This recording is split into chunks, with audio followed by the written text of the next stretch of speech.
A blessed afternoon, everyone, as we welcome the year 2021 as the beginning of a new decade. Decaf Coffee Republic brings you Decaf Brewing Live. Season 5, New Year, New Beginnings. Brewing Live is a community service of Decaf Coffee Republic, and we are now on our fifth month of serving in the digital space. Our heart as an organization is to fill your digital cup with great stuff that matters and ignite your space with opportunities for impact, income, and influence so that you can experience transformation in different areas of your life through the platform of life coaching, especially this time that the new decade is unfolding before us. Decaf Coffee Republic is a coaching hub and home of certified life coaches where inspiration begins and transformation happens through the platform of life coaching. Our physical space is located inside Pioneer Center along Pioneer Road, corner Brixton and United Streets, Capitolio, Pasig City.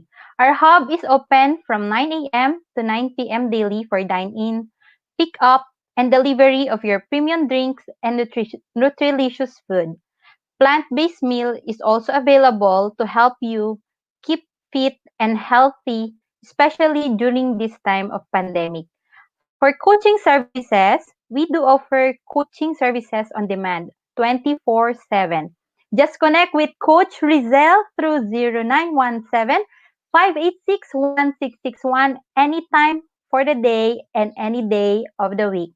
You may also visit our coaching hub for complimentary coaching session even without prior appointment. So thank you for joining me today. Please do tag a friend in comment below and share this link to your FB timeline, group, and or page so that we can reach more people and help transform lives. If you if you are new to our FB group, please like and follow so you will get notifications for our future live streaming. Decaf Coffee Republic Decaf Brewing Live is in partnership with Coach A Coaching Club, the premier club for coaches and entrepreneurs. Our mission as club members is to create massive impact by turning our talents into income and influencing the people in our chosen domain and territory through the platform of life coaching. The club is now officially closed for membership, but if you are interested to know more about how you can be part of the Coach A Coaching Club and benefit from this learning opportunity with Master Coach A, please do connect with Coach Rizel through 0917 586 1661 for you will get not for you will get notified when the club opens for membership. Yan. So for today's episode, I will share you stand up, pick up your mat, and fulfill your mission.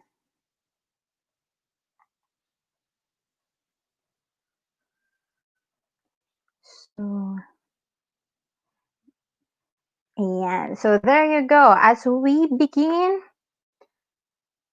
I invite you to intentionally learn from this episode and earn wisdom, strategies, and techniques as you give generously to the advancement of life coaching and support fellow change agents in the practice of the profession. For your love gift, you may click the link below in the caption of this FB Live. So, giving is earning the opportunity to be blessed and to be a channel of God's blessing. So, I am inviting you to say yes to the privilege of giving honor to whom honor is due. Thank you for your generous heart. So, a bit of an introduction. Um, I'm Coach Phoebe. I'm a certified professional life coach and a mental health coach from the Global Institute of Life Coaches and Entrepreneurs. And I'm one also of the directors of Decaf Coffee Republic, the home of certified life coaches here in the Philippines. I help people to celebrate their individuality, embracing their own identity, receive healing and restoration, cultivating their self-value so that they can create an impact in their own space. So I'm a believer that every soul is worth fighting for. So that's a bit of an introduction about me. To share to you, this is the Cup Coffee Republic. It's the home of certified life coaches in the Philippines and offering a 24/7 coaching services on demand. For any other concerns or any inquiries about coaching, you may contact 0917-586-1661 and get in touch with Coach Rizal, and she will assist you on how to get through coaching services. So let's begin. Stand up. So, from whom do you often hear these words? Kanino nyo ba 'to madalas narinig? Oftentimes we hear these words. Ako when I hear this, it usually comes from my father. So stand up. Most of the time ito yung mga panahong magigising, gigising. Kailangan mong gumising ng maaga kasi syempre on a province base or a province setup, you have to really wake up early. So yung 'pag medyo tinanghali ka na nagising, they would really come and get into your room and sabihing, "Bumangon ka na." Pero, a lot of us, would really experience, "Paano ba 'to? Ano bang ibig sabihin ng stand up?" So, kanino mo ba 'to madalas naririnig? Kasi, a lot of us would have this experience, well, coming from the caretakers, minsan teachers natin. So, 'pag nakaupo ka lang diyan tapos, "Oh, you stand up. Kailangan mo mag-participate, kailangan mo mag-practice, kailangan mo magsalita." So, pinapatayo, 'di ba? Pero merong mga opportunities that we come into our lives na, we stand up galing sa pagkakadapa. We stand up galing sa mga panahong, nasaktan o kaya yung panahong may sakit, ayan. So, just to take a moment to understand kanino mo madalas naririnig ang word na stand up. So, um ito karamihan nitong mga yung word na ito ay naririnig natin from the people who are in authority over our lives. So, few of these are our parents, our caretakers, um, our elder siblings, most often friends, and we also hear this from our teachers. But I want to share to you something that is um, very and very dear to our hearts. So, um, I once encountered stand up.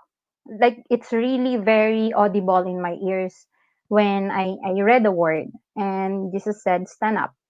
Jesus said, stand up. So, it was in a parable where Jesus came healing and it was a story of Jesus healing a paralyzed man. So, in what areas of your life do you need healing? In this time, a lot of us would come into a position of understanding, paano ba tatayo? Kasi minsan gusto, pero hindi alam kung paano. And in this time, um, I'm being moved when Jesus said, stand up. Pero Lord, I do not know how. I do not know where to start. So, I will just really take you into a journey of understanding. Personally, this is something also I have experienced. And a lot of times I've failed, a lot of times dumating din ako dun sa pagkakadapa na point ng buhay ko. But there's a joy. There's a joy in every journey. And in the process, you will come to understand the purpose of who you are and how you were created to be. So, I am excited to journey with you as we go along. Let's begin. How to begin? Yan. Siya. So, this is just a reminder that yesterday is history. Tomorrow is a mystery, and today is a gift. That's why it's called the present. So let's be grateful. Allow this time to have a moment and just really be grateful and acknowledge whatever it is that you have right now because it's a present. So being alive today, be just really waking up for another day is already a present. So be in a moment, be mindful of where you are right now, be mindful of who you are with right now and what you are doing. So just really be in the moment. So let's all have that grateful heart to be in the present. Okay, so here it is, where to begin. So I've given this stand up, or a brief view of what we are going to talk about today.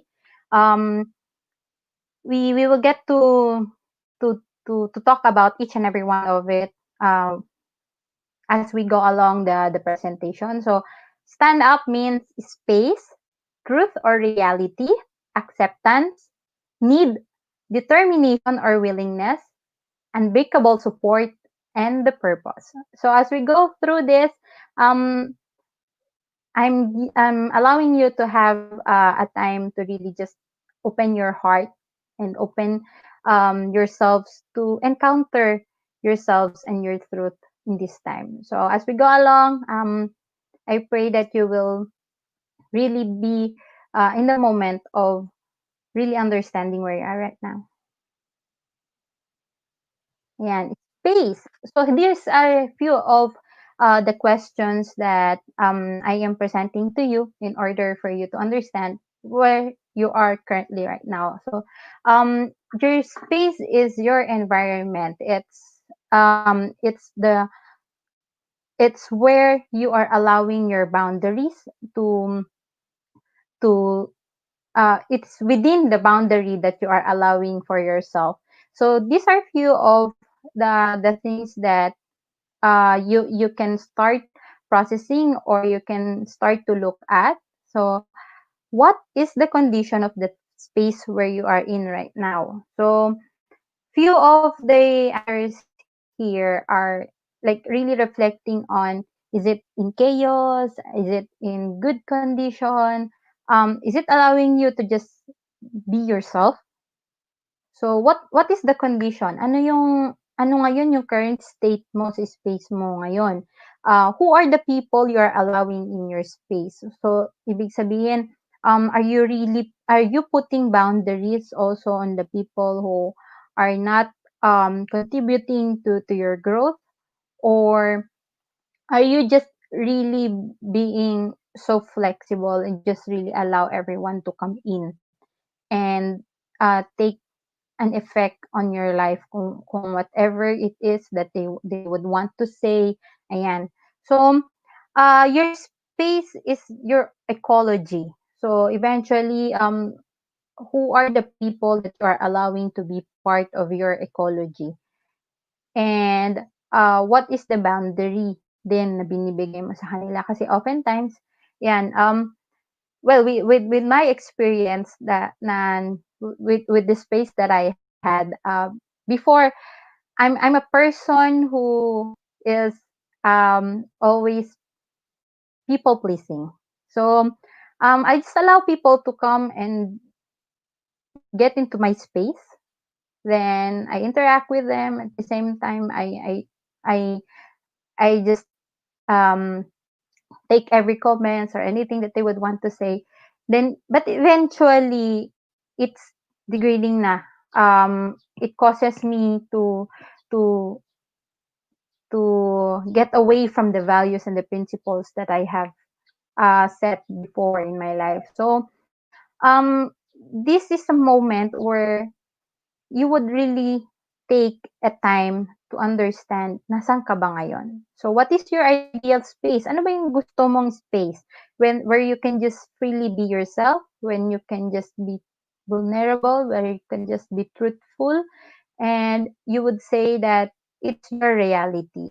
So ayan, so understanding your space will allow you to get into an understanding of how would you want yourself to live? On what environment would you want yourself to be in? Ayan. So, the best time for you to have this time is now. So be in the now. This one thing is very essential because being in the present or being in the now would really align to where you would want to be. Usually kasi when we get into a process of galing sa pagkakadapa, galing sa masakit na moment, so we often dwell on the past and we become so fearful of what is in the future. But being in the present or in the now will allow you to have an understanding more of what you can do in the moment. So next, we have the truth. What is your current reality? How is your reality aligned to the values and principles you have in life? And what is your true identity? So, before, as I have mentioned, I'm a people pleaser. So, kahit kahit yan, kunwari may pinapagawa sa akin tapos hindi na siya naaayon sa gusto ko, I would still give in. Parang I would just really do it, and that cost me a lot. I mean, it has cost me a lot of pain. It has cost me to parang mawala doon sa track na tinatahak my truth. I often communicate with people with pretensions, like I'm saying yes, but inside my heart it's really a no. So eventually uh naging ano na siya, nakakapagod na siya, and when you please people, you will come into an understanding na wait lang, tama ba 'to? Deserve ko ba 'to? So you question yourself. But then because you want that attention, you want that significance that you are receiving every time you say yes to someone, ang nangyayari yung sarili mo yung yung nagiging kapalit. So eventually when your truth, you will just really embrace your truth and you will say no to the things that are not um allowing you to grow, that doesn't serve the purpose in you being the best version of yourself, then you will eventually realize what you really deserve. So understanding the truth about yourself, ito din yung mga mga not so good. So, yung mga imperfections natin. But these imperfections are part of how we are being perfect. I mean, it's the wholeness of you. It's your identity that it will really go back. A lot of us would have this scar. A lot of us would have these marks, failures. But then it is part of your design. It is part of your blueprint. It is part of the wholeness of how God has created you. So I will be sharing to you this one. Once I realized that the problem was not you, but within me, I find I found inner peace and was able to harness the flow of the universe. As you can see, a lot of my slides are being linked with the Kung Fu Panda. So these are quotes from the Kung Fu Panda movie. So ano to, ay hindi ko alam kung sino sa inyo yung who can relate with me, but I'm a fan of animations. I'm fan of stories. But then the moral lesson, the lesson that I get from it, I really take it to heart, that I apply it. So si Master Shifu, yan yung siya yung isa sa mga nagte-train kay Po, and understanding when he allowed Po to have that understanding of ano ba talaga yung nasa loob mo, who you are and the wholeness of you. It is only you who can say it. It is really you who can define it because you are the author. You are the one who is the expert. Yan, expert of your own life, and no one could even dictate or say who you are. But it's gonna be you who will just um have that have that moment to really say who you are. So allow yourself to have that self encounter and understand you're making, understand how you are being built. So ayan. So after understanding your DNA or how you are being created, then we come into an acceptance. So, how is your current state affecting your goals in life? And what are the factors that affect or contribute to the result that you are getting? So, what are within your control and what are not in your control? So, I can I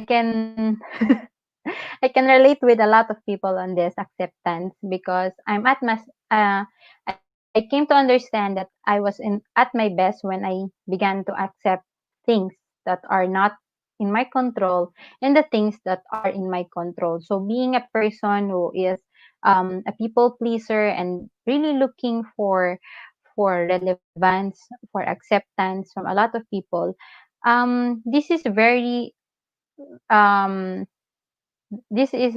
connecting. Kumbaga sa'kin I don't sino ba yung mga connecting diyan? So, just to share with you, when I came to to a point of accepting na, on the very first hand, I'm really looking for love. I'm really, looking for acceptance and the relevance, especially starting with the family.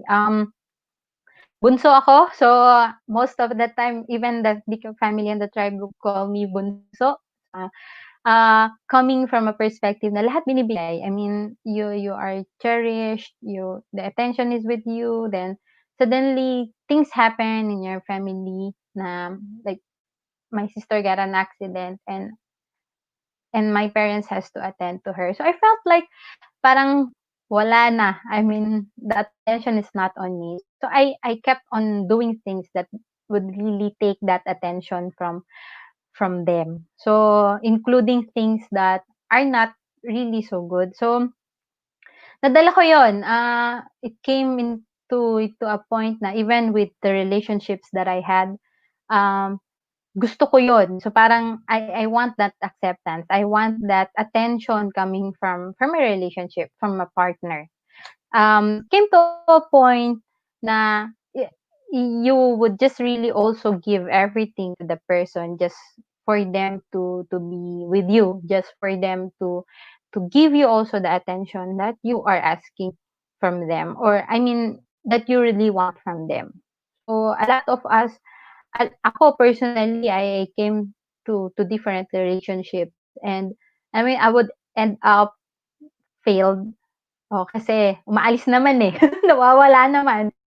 Pero, na-realize ko, "Oo nga 'no, anong nangyayari?" So, when I began to encounter life coaching, when I got certified, dun ko naintindihan na, okay, I'm giving a lot of love, attention to other people, and allowing them to parang just really saying yes to them. Pero when was the time that I really took that moment to give that love, attention, and that yes to myself? And that was the time na like natulala talaga ako kasi, oo nga 'no, parang even taking a break nga from work before, just really giving myself a vacation or siguro a day of really resting, guilty pa yung feeling ko. So, parang sige nga, paano ko nga ba naalagaan yung sarili ko? When was the last time I had that opportunity to really, um, allow myself to be loved, to appreciate myself, the wholeness of me. So, when I came to an acceptance na, ay, wala pala talaga. So, parang, wait lang, sobra ko pala siyang na-set aside. Sobra ko palang na hindi napagbigyan yung sarili ko. And the love that I needed at that time is not really um, sufficient dahil nga hindi ko yun nabibigay sa sarili ko in the first hand. So I'm running into asking that love, attention from other people, pero hindi ko yun binibigay sa sarili ko. And that's one thing na inaccept ko talaga when I understood more about myself. Um, whatever it is that I have done, so be it um the decision or actions that I made, I have to really be accountable to it. I have to acknowledge na each and every one of it is is part of what I have really done in my life. So, yun siya. So, acceptance. Let's start to accept how we are doing the things that we are doing in life. Yan. So, your mind is like this water, my friend. When it gets agitated, it becomes difficult to see. But if you allow it to settle, the answer becomes clear. So, you will get an understanding of, yung ito lang is an understanding na kapag magulong-magulo na lahat, I mean, hindi mo na talaga iintindihan, take time to have a pause. Allow yourself to have a pause because it will allow you to have a moment to really understand where you are currently right now. So, kumbaga, in a perspective of madumi yung tubig, marami pa siyang particles. Let it settle down. Let it settle down. Allow yourself to breathe. Allow yourself to have a moment to take a pause. And eventually, if that time, yung break ba, hinga-hinga, yan, then you will eventually come an understanding that the answer will become clear. So, what help do you need? We go with the need. What help do you need? Ano bang kailangan mo coming from an acceptance? So, sige, ito yung sitwasyon mo ngayon. Anong kailangan mo? What mindset must you have to get to where you want to be? So, ano ba yung mindset na meron ka? Iniisip mo ba na, okay, nandito ka ngayon, wala kang magagawa? So, or there is something that you can start doing right now to get to where you want to be. So, oftentimes ang ano kasi, opportunities oftentimes are covered in a problem. So, ibig sabihin, most of the time, we see growth, we see opportunities in the midst of problem because this is where we are being tested. So, testings become testimony. Ibig sabihin, these are the things that we go through in order for us to grow. Eto, we will have also to take a moment to understand what are the roadblocks along the way. What hinders you? Ano ba itong mga bagay na na naghihinder for you to get to where you want to be? So, um, ito yung mga bagay na you are still feeding on yourself pero doesn't help you to grow to where you want to be. Ayan. So, it doesn't help in your growth. Ayan. Then, you don't need to meditate for hours and hours to attain inner peace and enlightenment. You need only to see, feel, and act from the heart. And let the heart guide you to your peaceful enlightenment. So, when it comes from the heart, it just flow. It would really just freely come out of you, and you will really understand where you uh, where you are right now, what currently is the need, and the most important thing is how would you want yourself to be the best version. I mean, seeing yourself to be in a way na maganda na yung version ng sarili mo. So, we have also the determination or willingness. So, ano ba 'to lahat? So, upon realizing, upon understanding, upon accepting, this is one of the most important things that you have to also consider, your willingness. Um, Gusto mo ba talagang magbago? Gusto mo ba talagang umalis na sa sitwasyon kung saan ka ngayon, sa pagkakadapa mo or sa pagkakahiga o kung saan man na kailangan mong tayuan? Are you determined to really see yourself on a better space, on a better, state?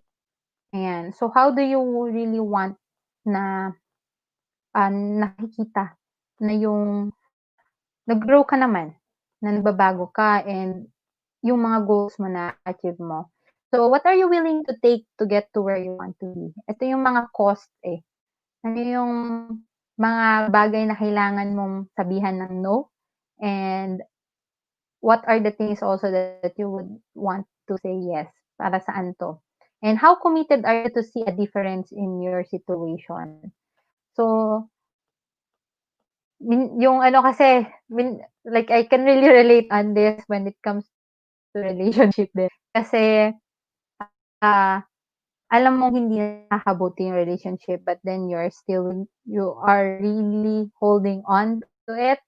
Um, it's degrading you, it's allowing you to be away from your true self and yet you still want it. But you want to have a better version of yourself. You want to be happy. You want to really be joyful and live a life na gusto mo masaya ka, gusto mo satisfied ka. But ano yung willingness? At to what extent can you give parang ano yung pwede mong ilatag, ano yung pwede mong ibaba for you to get there? So, ayun, even for the things that, for the failure, yan, you want to be successful but it turned out na maraming failure. Ano yung bagay na kailangan mong ibaba in order for you na makatawid papunta doon sa success na gusto mong makamit sa buhay? So, when is the best time for you to start investing on your growth? Kailan mo ba naiisip, nasisimulan mo na mag-invest para sa growth mo? Ayan. So, ayan, remembering what Jesus said on the paralyzed man. When Jesus noticed him lying there, helpless, knowing that he had already been a long time in that condition. So, isipin niyo 38 years na gano'n siya paralyzed. He said to him, "Do you want to become well? Are you really in earnest about getting well?" Because a lot of times, help is available naman. It is always available and upon acknowledging it, gusto mo ba na matulungan ka? Kasi minsan, um, people would have a mindset that asking help is a weakness. No, it's not. It is coming from a strength that you are able to acknowledge that you need help and that help is part of the provision that God is giving you. Um, it is part of the help that Jesus is extending you. And it takes willingness. It takes willingness for you to be able to have it. So, kung gusto, may paraan. Kung ayaw, napakaraming dahilan. Pero, well, how do you want to see yourself grow? How do you want to see a better version of yourself? So, you are the master of your destiny. No one and nothing can come in between you and your destiny except you. Take destiny by the horns and have fun. So, your destiny lies on how you are deciding. So, ito decision mo. It's gonna be you because you are the expert of your own life. You know everything about yourself. And if you take control of your life, it's gonna be you who will decide kung paano mo gustong patakbuhin ang buhay mo. So, be the master of your life. Ayan. Then, we go to the up. Yan, ito yung mga pampataas na eh. So, you for an unbreakable support. Who are your team players? What tribe do you belong to? And who are the people whom you call family? Sino ba itong mga taong nasa likod mo? Who will fight for you, who will be there for you, and would support you? Ito ba yung uh, mga guys, are your group of friends yung mga friends lang na nandyan kapag may kailangan ka or kapag may kailangan lang or ito ba yung mga taong pagsasabihan ka kahit masakit pero dahil alam nilang para sa kabutihan mo, they would really be there to support you. They will celebrate you but not tolerate you. Are they the people who uh, would really spend time understanding you, acknowledging you, and honoring you sa kung ano man yung ginagawa mo. And your whole being, alam mo yung kahit alam nila na meron kang mga bagay na nagagawa, na nasasaktan sila, they will still embrace you. But they will come to be there, really fighting for you. Ito yung mga taong you have my back. Ganyan. So, ito ba yung mga taong nagsasabi na they appreciate you. They see your pain and yet they they they help you heal as they extend their love and support to you.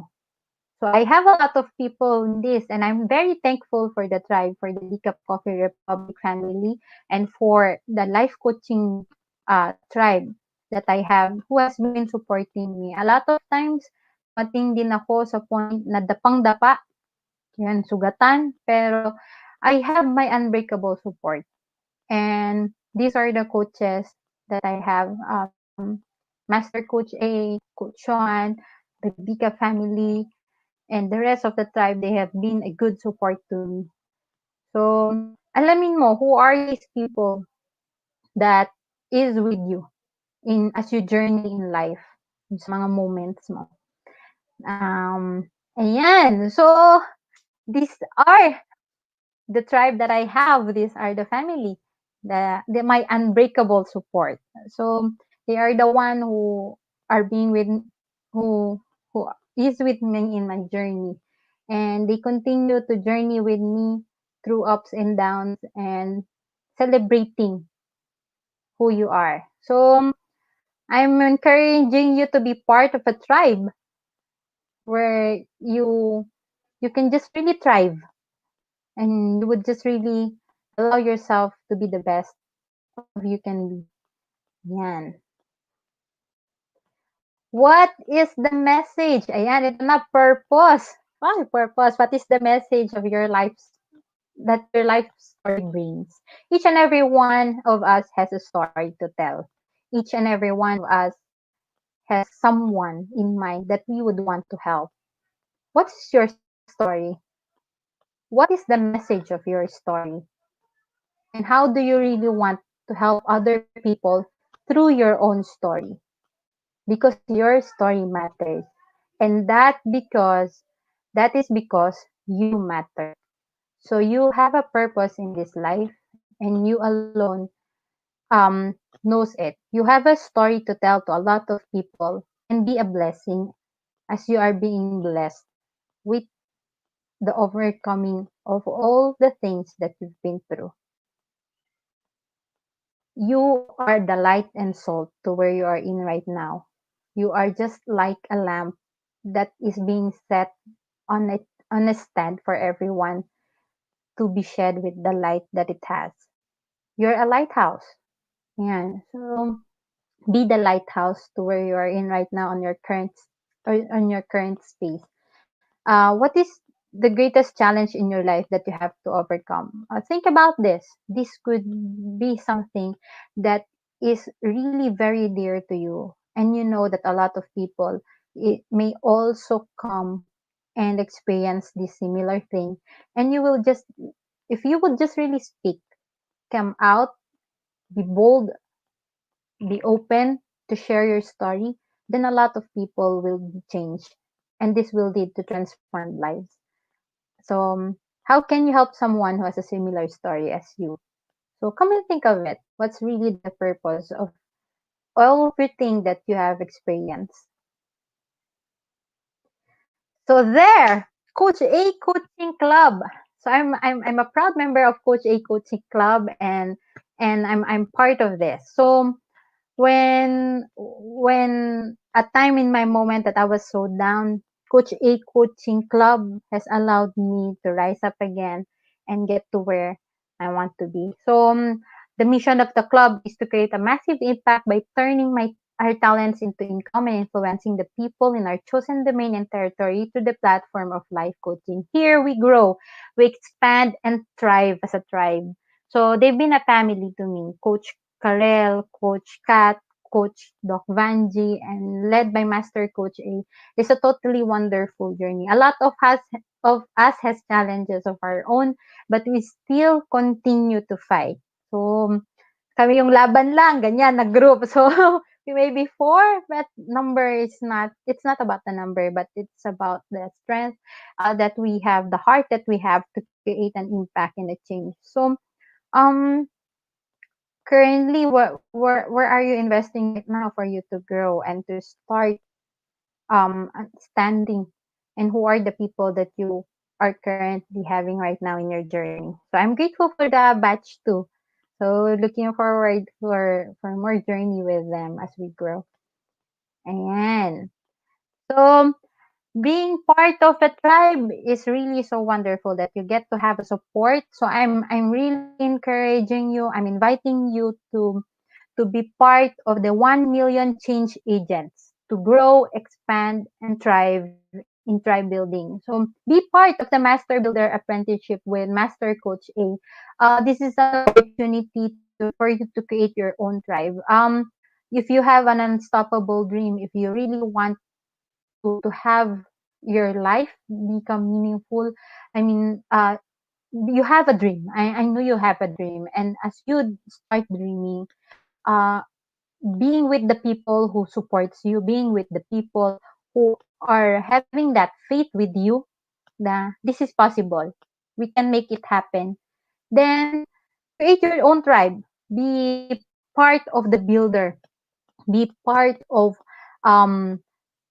building the people who have that common goal and celebrating their each and every one of them to get to where they to get to the goal that where they want to be. Ayan. So, ayan, pick up your mat. So, let's go to pick up your mat.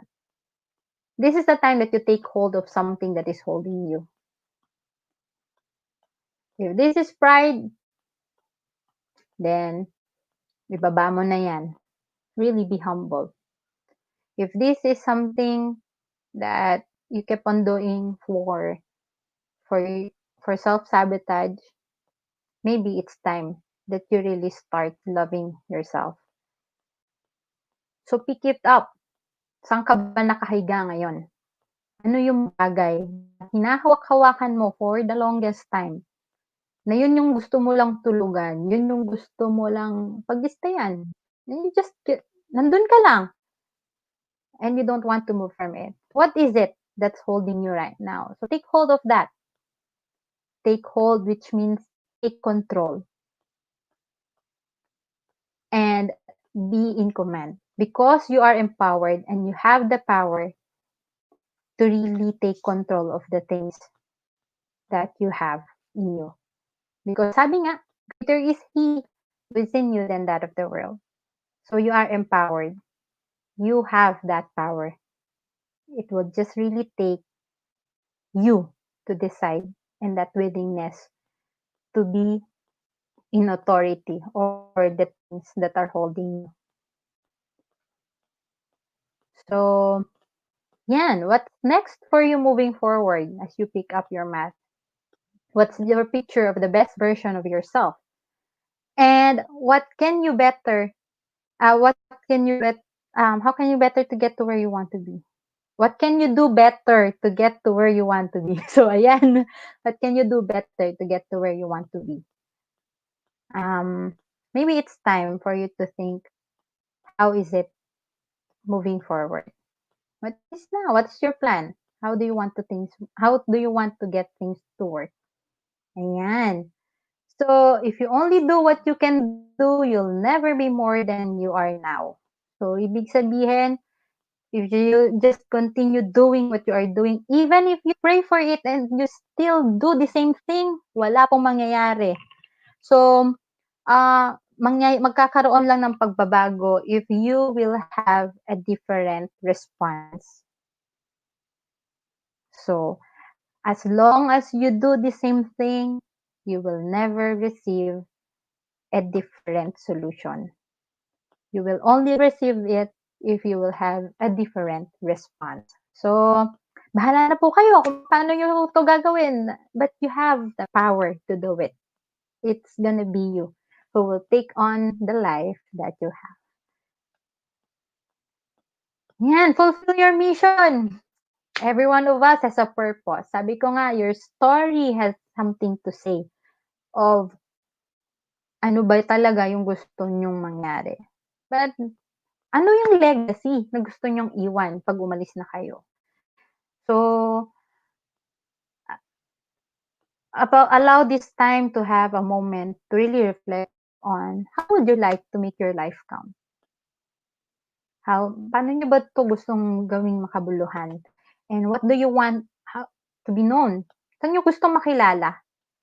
Gusto nyo ba makilala na taong, okay, ito lang, just came by, ganyan. Or would you like to be known as someone who created an impact, a change, an influence to the people that are in your space? So, what would you want to hear from people when they describe you or share things about you?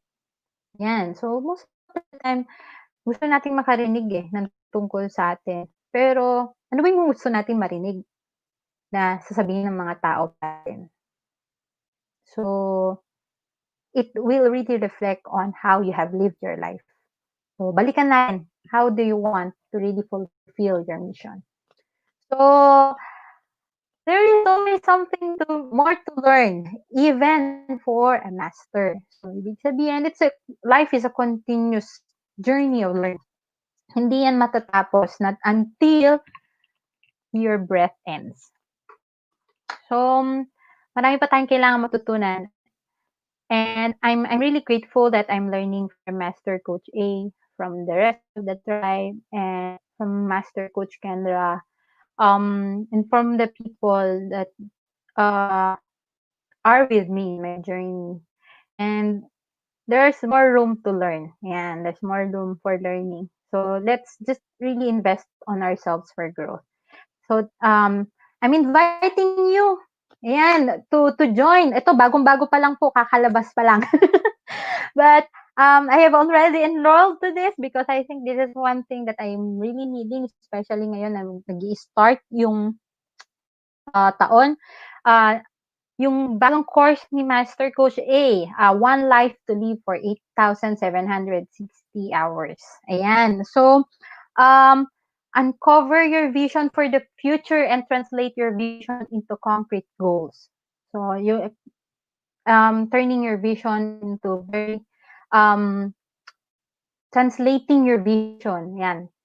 Tapos, conduct an audit to see where you spend most of your time and design an ideal weekly calendar for yourself.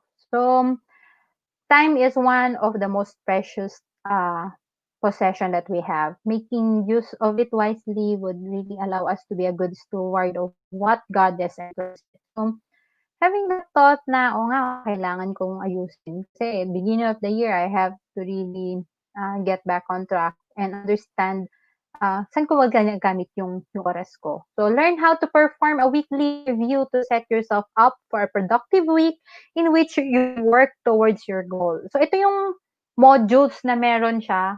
How are you living for your life?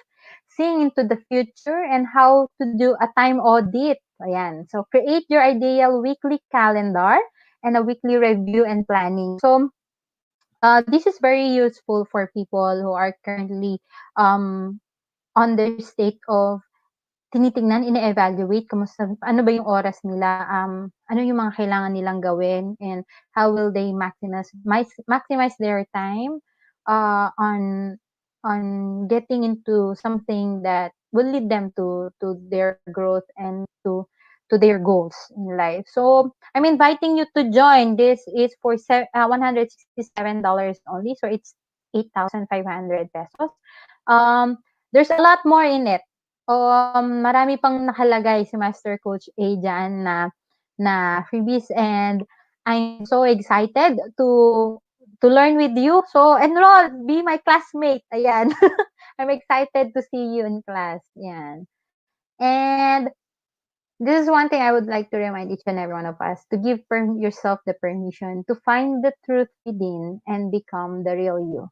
Embracing the truth leads to freedom.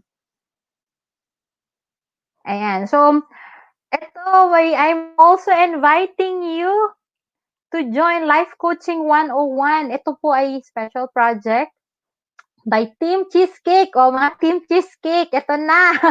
So, we will be having Life Coaching 101 on January 24, 2021. Yeah, it's a Sunday at 1 p.m. So, connect with Coach Rizel and other other members of the Team Cheesecake. So 0917-586-1661.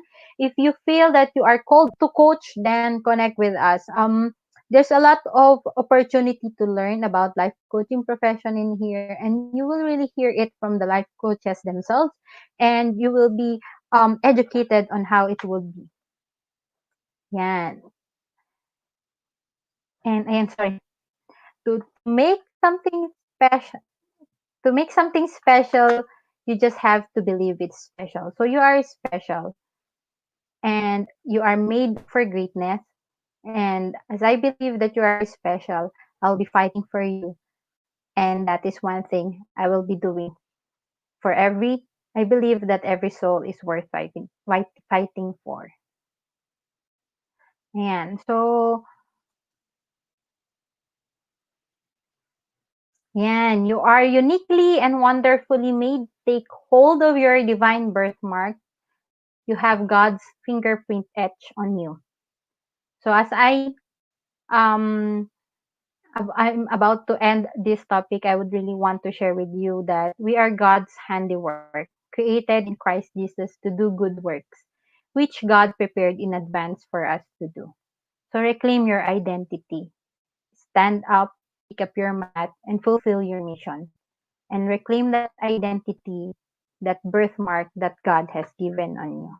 And allow this journey to, to be a fulfilling one.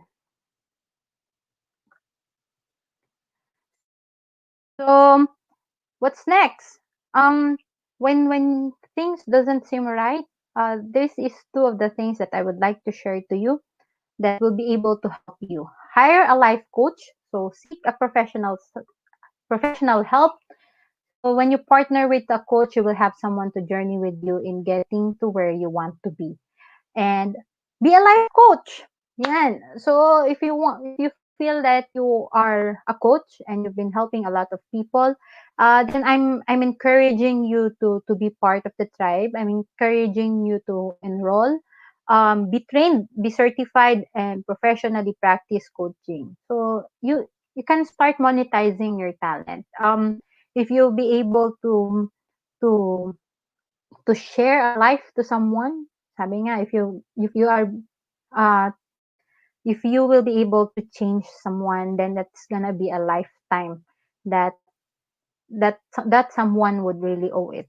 I mean, one soul that is saved, then the whole heavens rejoices. Then, be that change agent, be that someone that would really change this world. And a lot of people is waiting. A lot of people is in there asking for help, and yet few of the people um, are equipped and ready. Pero if you would really invest on your growth, then start doing.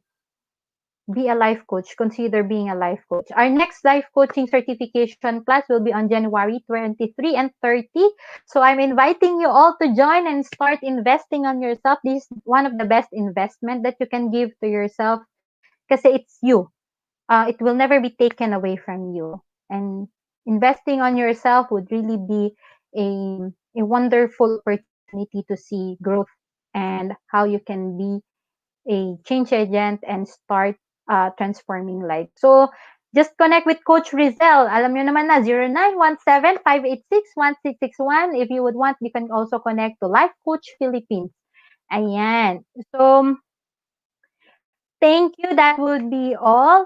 Um, this is my Facebook personal page, Phoebe Reyes. My FB page is Coach Phoebe. So you can contact me also on my email and through the Cup Coffee Republic and Life Coaching Philippines. So in behalf of the Cup Coffee Republic and Coach A Coaching Club, we want to thank you for being part of this journey. You can watch the replay of all episodes from season 1 to 5 inside FB page of the Cup Coffee Republic and Life Coach Philippines. You can also check on Coach AI Connect. Ayan. And YouTube channel for high definition video of this episode. Remember to subscribe to the channel so you can get alerts when a new video becomes available. Tomorrow, ayan, our episode is How to Be You. Ayan, by Coach Vicky. Ayan, so be sure to join us back at 12 noon. So, we will see you again tomorrow. Love, bam, boom! Love, bam, boom! Love, bam, boom! Thank you!